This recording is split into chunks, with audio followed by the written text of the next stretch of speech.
سید احمد خان۔ سر سید کو جدید اردو نثر کا بانی کہا جاتا ہے۔ انہوں نے اردو نثر کو سیدھے سادے انداز میں بات کہنا سکھایا اور اردو زبان میں اتنی قوت و صلاحیت پیدا کر دی کہ ہر طرح کے مضامین ادا کیے جا سکیں اور علمی موضوعات پر آسانی کے ساتھ اظہار خیال کیا جا سکے۔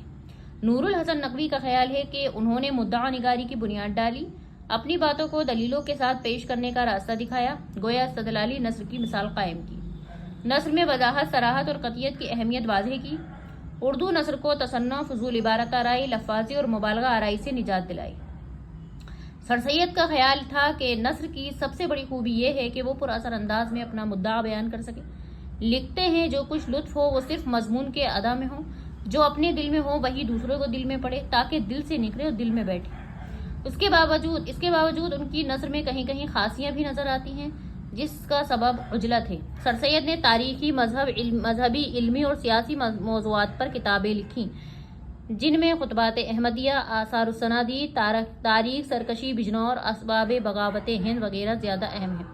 اس کے علاوہ علی گڑھ سائنٹیفک اور تہذیب الاخلاق کے مضامین لکھے، تفسیر قرآن کی جلدیں شائع کی۔